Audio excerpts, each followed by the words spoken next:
Merci en tout cas d'être avec nous, Laure Lavalette, face à BFM ce soir, après cette journée qu'on disait importante, cruciale, ces deux motions de censure que vous avez permis de rejeter. Aujourd'hui, Marine Tondelier disait mensonge, à votre propos, mensonge, hypocrisie, elle parle de vos électeurs qui peuvent être troublés ce soir. Venant de quelqu'un qui a fait élire la Macronie, je rigole. Souvenez-vous quand même, l'entre-deux tours des élections législatives, la famille politique de Madame Tondelier et l'entièreté du nouveau Front Populaire se sont désistés. Plus de 100 candidats se sont désistés pour faire élire des candidats de la Macronie. Ils ont fait élire Gérard Darmanin, ils ont fait élire Elisabeth Borne, eux qui étaient tant opposés à cette réforme des retraites, qu'ils ont fait élire la prêtresse de la réforme des retraites.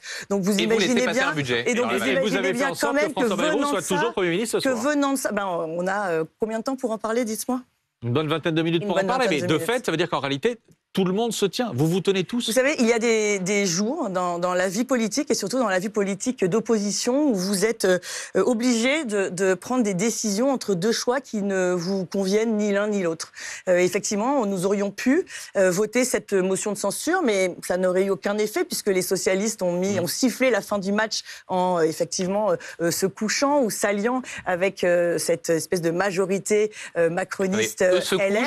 Et vous faites quoi alors si vous votez pas la censure? Ils ont donné le ton, Monsieur Benjamin Duhamel, c'est eux qui ont quand même donné le ton. Mais voilà, nous on pense, vous savez, sur le terrain, les Français nous disent dans la même phrase qu'ils veulent faire tomber ce gouvernement, mais qu'ils ont envie de stabilité. Je pense que ce qui ressort de cette phrase-là, c'est en fait l'aversion des Français maintenant pour Emmanuel Macron, mais les Français sont légitimement inquiets aussi de ne pas avoir de budget. Ce budget, il n'est pas bon. Nous l'aurions vraiment combattu s'il n'avait pas été passé en force avec un 49-3.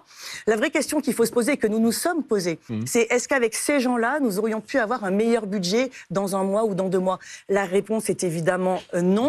Pour avoir un autre budget, il faut, je pense, attendre des élections futures et que probablement Marine Le Pen arrive à la présidence. Vous venez d'utiliser, je ne le comprends pas, il m'étonne en réalité. Quand vous dites les socialistes ont donné le ton, j'ai souvenir d'élus du Rassemblement national qui justement n'attendaient pas de savoir ce qu'allait faire le Parti socialiste pour prendre une décision. Mais on est bien d'accord, mais qui disait UMPS dès lors que d'accord, mais mathématiquement parlant, vous êtes d'accord qu'il faut que toutes les oppositions se mettent d'accord pour faire tomber un gouvernement. Et d'ailleurs, c'est plutôt heureux. Donc s'ils avaient censuré, vous auriez éventuellement pris une autre décision. Nous aurions peut-être réfléchi différemment, mais oui, évidemment, peut-être que nous aurions réfléchi différemment. En tout cas, là, c'est sûr. Donc le sujet, c'est pas de doter un budget à la France. Là, c'est sûr que de toute façon, le match était déjà plié au moment où les socialistes ont dit qu'ils ne voteraient pas cette motion de censure. Raison de plus pour voter en cohérence et selon vos idées politiques, c'est une motion gratuite. C'est que c'est la fin du nouveau Front Populaire, de la fin de cette escroquerie où il n'y avait pas finalement de programme commun. Mais attendez, les socialistes tellement attachés à la réforme des retraites. Ce que vous dites est trop important pour qu'on ne s'y arrête pas. Là, vous allez sur les éléments de langage sur la gauche. Vous venez de dire si le Parti socialiste, j'ai le droit de réfléchir sans que ce soit des éléments de langage. Vous venez de dire si le Parti socialiste avait pris une autre décision, nous aurions peut-être pris une autre décision. Mais ça veut dire que vos convictions dépendent en fait de ce que font Olivier Faure et Boris Vallaud. Mais quelle qu'était la décision que nous ayons prise, de toute façon, elle ne faisait pas tomber le gouvernement. Raison de plus pour la prendre en fonction de ce que vous pensez et pas en fonction de ce que pense le PS. Est-ce que de voter cette motion de censure, vous pensez que ça aurait amélioré le quotidien des Français? Évidemment que non, puisque de toute façon, ce gouvernement-là ne serait pas tombé. Et même si ce gouvernement-là était tombé, on aurait eu un mercato différent. Madame Prima serait peut-être passée à l'écologie. On aurait eu des changements. Mais en fait, tant qu'il n'y a pas de trajectoire différente, tant qu'on n'a pas des budgets qui veulent faire des économies structurelles, qui veulent s'attaquer à l'immigration, qui veulent s'attaquer à l'Union européenne, qui veulent s'attaquer à la fraude, à ce moment-là, il ne changera pas. Mais Laure Lavalette, ce budget, il va avoir des conséquences très concrètes sur la vie des Français.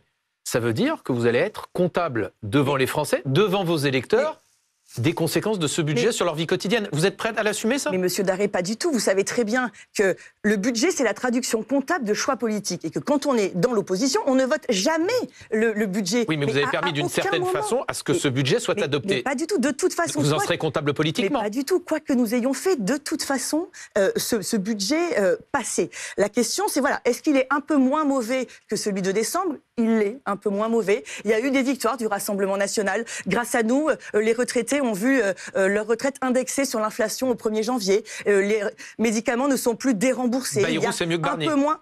Écoutez, je pense qu'ils ont entendu effectivement j'allais dire, notre mécontentement sur le budget Barnier. En tout cas, sur la méthode, c'est mieux. Il n'empêche que ça ne nous empêchera évidemment pas de le censurer si nous pensons que c'est le moment. Vous avez vu, effectivement, il nous traite avec un peu plus de considération que ne le faisait. Vous vous sentez davantage respecté par François Bayrou? Oui, bien sûr. C'est pas très difficile. Monsieur Barnier nous a ghosté complètement, nous a invisibilisé tout le temps. Il y a quelque chose qui est étonnant malgré tout, c'est que quand on écoutait ces derniers jours les responsables du Rassemblement national, on pouvait avoir du mal à savoir ce que vous alliez faire. Jean-Philippe Tanguy, c'est pas n'importe qui, c'est l'un de vos représentants les plus médiatiques, député Rassemblement national de la Somme, qui lui est carrément venu à la télévision dimanche midi, encore lundi, en disant il y a quelque chose d'inacceptable dans le budget, c'est, pour rentrer dans le détail, l'article 4 sur la question du marché de l'électricité, et qui dit ça c'est une ligne rouge, ça mérite censure. Non mais monsieur Tavel, vous avez raison, Jean-Philippe Tanguy était plutôt chafouin, il s'en est pas du tout caché, il vous l'a dit, mais encore une fois, voilà, nous avions deux choix qui ne nous convenaient pas. Encore une fois, voilà, vous savez, les 7 ans de Macronie ont mis la France à genoux. Le pays, il est fracturé, il est divisé. Les Français sont précarisés. On est moqué sur la scène internationale. Peut-être qu'il y aura un moment immigration où on pourra parler de ces obligations de quitter le territoire français, où on nous fait des retours à l'envoyeur. C'est quand même complètement hallucinant. L'immigration est hors contrôle. Bien sûr que rien de tout cela nous convient. Après, voilà, les lignes rouges que nous avions sur le budget de décembre n'ont pas été franchies par le gouvernement Bayrou. Effectivement, il ne peut pas nous convenir puisque ça n'est pas notre budget. Pour que ça nous convienne, il faut attendre soit que Jordan Bardella soit Premier ministre, et à ce moment-là, nous aurons un budget qui sera différent. Mais je voudrais simplement revenir 2 secondes sur la situation que nous vivons. Pourquoi est-ce qu'on en est arrivé là? C'est que tous les gens qui ont défilé depuis tout à l'heure sur votre plateau ont fait alliance contre le Rassemblement national pour que Jordan Bardella n'ait pas de majorité. On se doutait bien qu'avec pas de majorité, nous serions dans un bourbier politique et institutionnel absolument terrible. Et c'est exactement ce que nous vivons. Ils ont paralysé le pays. Je pense qu'ils n'ont pas vu plus loin que le bout de leur nez. C'est les Français qui en payent leurs conséquences. Écoutez, je pense que sur une prochaine législative, les Français ne se feront pas avoir. Je reviens sur l'argument que vous avez employé tout à l'heure en disant ce budget-là, il est moins mauvais que la précédente proposition. Très légèrement. Et vous dites le RN a obtenu des choses, etc. Il y a eu des victoires. Sébastien Chenu, dans votre parti, dit, avec le même argument qui est employé par le PS tout à l'heure, le PS dit on a obtenu, on s'est battu, on a négocié, etc. On a obtenu. Sébastien Chenu dit le PS s'est fait acheter. Vous êtes fait acheter également? C'est fait acheter pour un plat de lentilles parce que le coût de la conférence sociale contre la réforme des retraites, c'était pas très très cher. La question, encore une fois, c'est est-ce qu'on aurait pu avoir un meilleur budget? La réponse est non. La réponse est non, donc je pense qu'on ne peut pas paralyser non plus la France pendant longtemps. Moi, hier, j'étais avec des militaires qui me disaient que c'était important que ce budget soit voté. Hier, j'étais avec des policiers, à la manif des policiers. Quand vous avez en face de vous des policiers qui vous disent que pour démarrer une voiture, ils mettent les pinces croco, vous vous dites quand même qu'on a un problème et qu'il faut que l'argent arrive jusqu'à eux. D'autres me disaient qu'ils poussaient des voitures devant des manifestants. On ne peut pas imaginer laisser nos services publics dans un état pareil, mais on peut revenir effectivement là-dessus. Le peuple français est le peuple le plus taxé. Les prélèvements obligatoires sont une part colossale, évidemment, du PIB. Et pourtant, nos services publics n'ont jamais été en dysfonctionnement. Donc voilà, moi je demande où va l'argent. Une question, est-ce qu'au fond, vous ne vivez pas aussi quelque chose de difficile pour vous? C'est qu'au moment des discussions sur le budget de Michel Barnier, ça avait terminé, ça n'avait pas empêché votre censure, par un courrier en tête de Matignon qui faisait la liste des concessions qui vous étaient faites. Là, en fait, comme vous l'avez dit vous-même, avec d'ailleurs beaucoup d'honnêteté, vous ne comptez plus dans la discussion. Parce que, en fait, vous n'avez plus la moindre influence sur le cours des choses. Ça, vous servez plus à grand-chose. On n'a tellement pas d'influence qu'on a 4 victoires, monsieur Duhamel. Vous êtes observateur de la vie politique, vous avez bien vu que le déremboursement des médicaments... Mais ça, c'était avant, ça? Non, c'était pas avant, c'était il y a absolument 2 mois. On a fait tomber ce gouvernement parce que ces lignes rouges étaient franchies. Et là, on a un nouveau budget où ces 4 lignes rouges ne sont pas franchies. Si vous n'appelez pas ça une victoire, au contraire, c'est la première victoire. Vous les partagez par exemple avec le PS? Les premières victoires d'opposition du Rassemblement national. Et ça prouve évidemment que les Français qui votent pour nous peuvent avoir la certitude que nous défendons leurs intérêts. Sur la fiscalité, par exemple, Laure Lavalette, si on prend 2 mesures qui sont comprises dans ce budget, la contribution exceptionnelle pour les grandes entreprises, 8 milliards d'euros, la mesure qui rapporte 400 millions d'euros qu'on a beaucoup évoquée ce soir, celle qui concerne les micro-entreprises, ça ne justifie pas d'essayer de faire barrage à ces mesures. Sur l'auto-entreprise, je pense qu'il faut raison garder. Le chiffre d'affaires moyen des auto-entrepreneurs, c'est 4 700 €. Donc j'ai bien vu vos reportages avec des gens qui étaient à 25 000 € ou au-delà. C'est quand même, j'allais dire, presque epsilon par rapport à l'ensemble des gens qui sont concernés. 25 000, ça fait un peu plus de 2 000 € par mois. Mais encore une fois, je vous dis, la moyenne, c'est 4 700 €. Donc on est quand même très très loin des 25 000 €. Mais je vous l'ai dit, ce budget... pas grave. Ce budget ne nous convient pas. Mais encore une fois, nous sommes dans l'opposition. Ça vous a pas échappé que nous n'avons pas gagné. Enfin, je veux dire, il faudra attendre que nous soyons au gouvernement ou Marine Le Pen à l'Élysée pour pouvoir dérouler. Et nous, on a fait un contre-budget. La contribution exceptionnelle sur les grandes entreprises. On a fait, si c'était votre budget, l'idée de faire contribuer de façon exceptionnelle aux entreprises qui font plus d'1 milliard d'euros de chiffre d'affaires. Mais bien sûr, mais pourquoi pas? Mais en fait, vous savez, quand vous avez un budget, il faut choisir quel est votre poste. Là, il faut dire aux Français que le budget tel qu'il est fait, pour 1 euro d'économie, il y a 9 euros supplémentaires d'impôts pour les Français. Ce budget fait la poche des Français, mais on est bien d'accord. Il a fait un peu moins que le budget du mois de décembre. Mais voilà, la trajectoire n'est pas la bonne. Comment ne pas s'attaquer aux dépenses d'immigration, de guichet social, alors qu'on fait la poche des Français? Voilà, nous, ça nous paraît complètement aberrant, mais il ne vous a pas échappé que nous ne sommes pas dans leur famille politique. J'ai toujours pas compris, pardon. Si. Juste vous dire aussi quand même que nous sommes le seul parti politique, la seule famille à avoir fait un contre-budget. C'est un très mauvais budget. Il fait la poche des Français. Le voter n'aurait pas fait chuter le gouvernement. Mais on ne le vote pas. Non, voter la censure plutôt. Voter la censure n'aurait pas fait chuter le gouvernement. Mais ça n'aurait rien changé du tout. Mais d'accord, mais vous auriez été cohérente avec ce que vous venez de nous expliquer. Vous venez de passer 10 minutes à nous expliquer tout ce qui n'allait pas. Mais vous nous dites que par ailleurs, voter la censure n'aurait eu aucun effet sur la stabilité, puisque de fait, il ne chutait pas.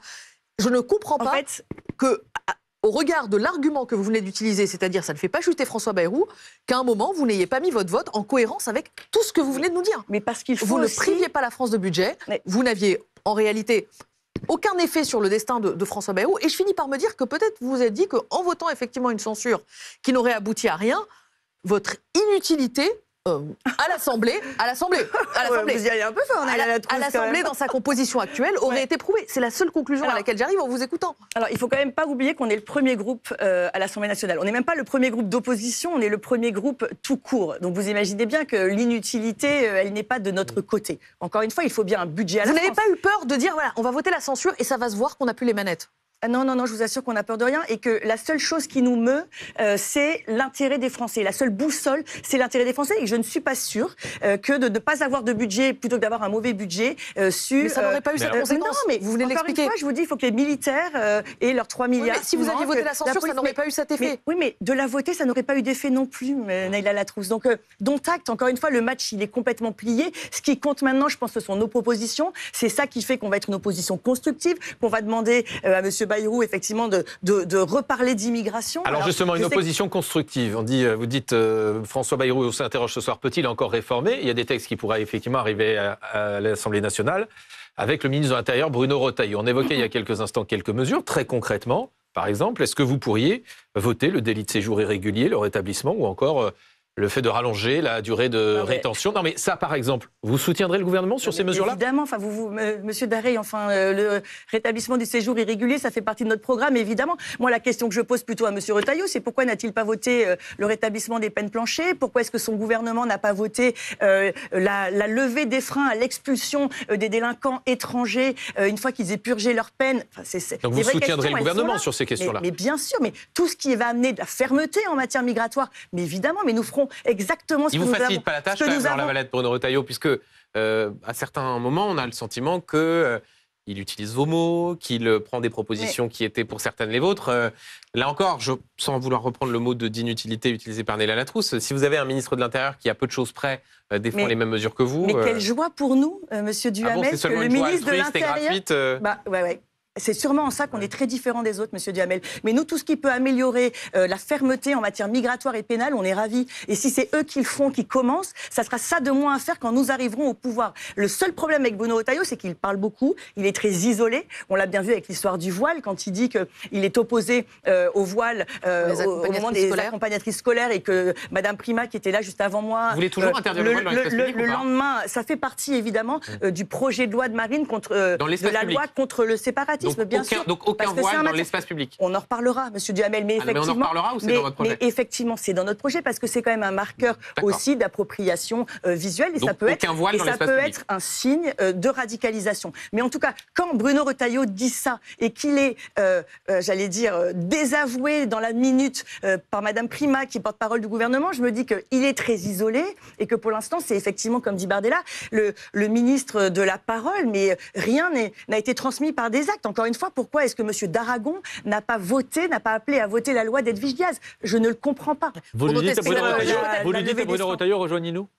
Je lui dis que si vraiment il veut être dans une famille politique qui aura la volonté politique de s'attaquer à cette immigration, si vous voulez, on peut s'arrêter 2 minutes sur les chiffres. Il y a quand même 337 000 premiers titres de séjour en 2024. On est au-delà des... Et plus d'expulsions et moins de régularisation. Non mais attendez, c'est colossal. Ça veut dire il y en a un toutes les 2 minutes qui rentrent sur notre sol. C'est colossal. Il faut que les Français comprennent bien que quand les étrangers rentrent sur notre sol, ils ne repartent jamais. Alors, dans les 336 000 dont vous parlez, il y a, je crois, 109 000 de mémoire étudiants. Étudiants, oui.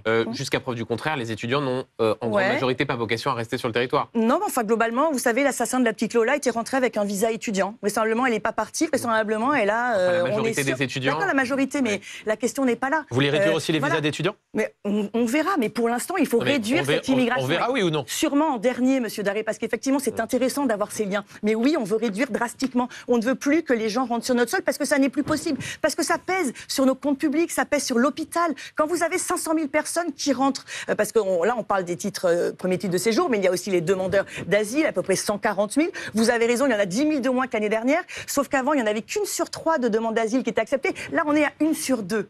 Et donc, de celles qui ne partent pas, souvenez-vous, nous ne sommes qu'à 10% des OQTF qui sont exécutés.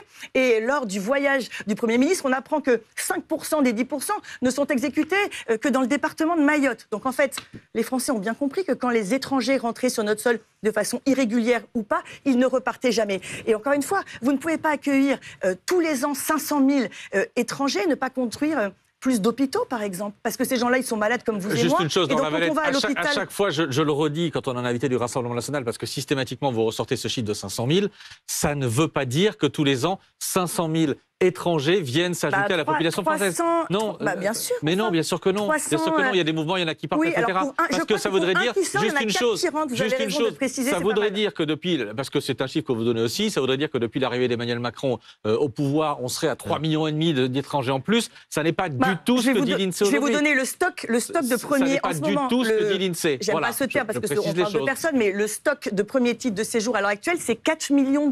C'est quand même colossal. On est à peu près à entre 600 000 et 900 000 clandestins. Nous ne voulons pas de régularisation de clandestins. Il n'est pas question de donner une prime et de régulariser des gens qui sont rentrés illégalement sur notre sol. Vous avez dit ça, Laure Lavalette. C'est sûrement en ça que nous sommes très différents aussi des autres familles politiques. Vous avez dit ça, Laure Lavalette, le titre de l'émission, c'est Bayrou peut-il réformer? Est-ce que vous faites d'une loi immigration un impératif pour accorder un sursis un peu large à François Bayrou? C'est-à-dire, est-ce qu'il vous faut, vous dites, si on n'a pas de loi immigration, de nouvelles lois en mars, en avril, on se dirige vers la censure et on tombera dans le camp de la censure. C'est pas comme ça que les choses se passent. Moi, je pense qu'en matière migratoire... Vous n'en faites pas un prérequis. Non, mais en matière migratoire, il faut un sursaut ou le chaos. On le dit depuis longtemps. Il faut qu'on grave dans la Constitution le droit des étrangers. Il faut que nous gravions dans le marbre de cette Constitution les outils juridiques, administratifs, politiques qui vont nous permettre de lutter contre cette immigration. Aller dans la rue. Les Français n'en peuvent plus. 70% des Français pensent qu'on a un problème avec l'immigration. Ils ont bien compris que ça pesait sur, je l'ai dit, les services publics, mais sur leur culture, sur leur sécurité. On a déjà entendu Laure Lavalette. Je vous demande juste, est-ce que vous exigez une loi immigration ou pas?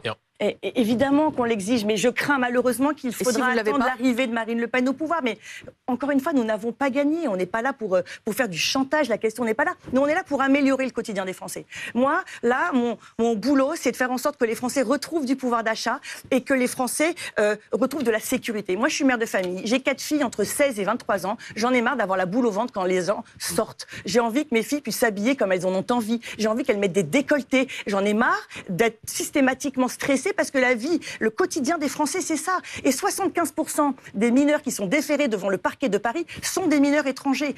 C'est pas mes chiffres, c'est l'INSEE, le ministre de l'Intérieur. 70% des vols en Ile-de-France et des vols avec violence sont le fait d'étrangers. Mais déjà, si ces gens-là n'étaient pas sur notre sol, ça réduirait mais drastiquement l'insécurité. Et les Français ont très bien fait le lien entre cette immigration massive, incontrôlée, et l'insécurité. Laure Lavalette, une image à vous montrer. C'est un tweet qui a été posté tout à l'heure par Olivier Faure, le patron du Parti socialiste, qui réclame des excuses visiblement à la France insoumise, qui assume, je le précise, qui assume ce soir du côté des insoumis ce visuel-là, où on voit Marine Le Pen et Olivier Faure, les deux visages, et ces mots, les nouvelles alliances. Comment vous réagissez face à à cette image-là? Chacun essaye de tirer la couverture à soi. Moi, je vais vous dire, les seules alliances que je connais, c'est ces alliances absolument baroques qui s'est passées entre le premier et le deuxième tour des législatives, qui ont empêché la France d'avoir une stabilité, qui ont voulu empêcher... Vous avez fait le même choix. Mais non, mais le même choix. Oui, c'est ce que vous dites les Insoumis ce soir. Mais alors, et quand on a fait tomber le gouvernement, on avait fait aussi le même choix. Et c'était pas un problème. Et on l'a... Avec les Insoumis. Mais on l'a complètement assumé, puisque nous voulions faire tomber ce gouvernement à ce moment-là. Vous savez, la vie politique, c'est des moments. Quand vous votez une motion de censure, c'est pas une alliance. Vous vous servez d'un outil constitutionnel. C'est pas parce que vous ne votez pas en même temps que c'est une alliance avec les autres. Enfin, encore une fois, 100 députés NFP ont été élus par le désistement de 100 macronistes et vice-versa, ou LR. Et en même temps, Laure Lavalette, vous ne demandez pas la démission d'Emmanuel Macron comme la France insoumise. Est-ce que ça veut dire que Marine Le Pen n'est pas prête ? Non, vous êtes assez drôle quand même, Monsieur Daré, parce que déjà, alors c'est pas qu'on la demande pas, c'est parce que c'est un peu étrange de la demander. Elle fait partie, et vous avez raison, des 3 outils qui peuvent sortir la France d'une crise politique. On le connaît, il y a les législatives, vraisemblablement ça a été un fiasco absolument terrible. Il y a le référendum qui peuvent aussi aider, et il y a la démission du président de la République. Mais c'est à lui de savoir s'il est content d'être encore là. Moi, je pense que les Français ne veulent plus de lui, mais je pense que l'hubris du président de la République est tellement conséquent qu'il ne partira pas. Donc, vous savez, on se prépare. Chaque jour qui se passe, on se prépare à être l'alternance que veut ce pays. Et je vais vous dire pourquoi on est prêt. Parce que quand aux européennes, vous avez Jordan Bardella qui fait plus de 30%, avec une participation de plus de 30%, c'est-à-dire inégalée depuis plus de 30 ans, les Français ont envie d'un changement. Les Français ont envie d'alternance. Ils n'ont pas envie de nouveaux Front populaire. On l'a bien vu avec les dernières municipales et l'échec de Louis Boyard. Les Français veulent un sursaut en matière migratoire, en matière sécuritaire. Et ce sursaut-là, je pense que seule ma famille politique pourra le ramener. Merci beaucoup, Laure Lavalette, d'avoir été avec nous ce soir face à BFM.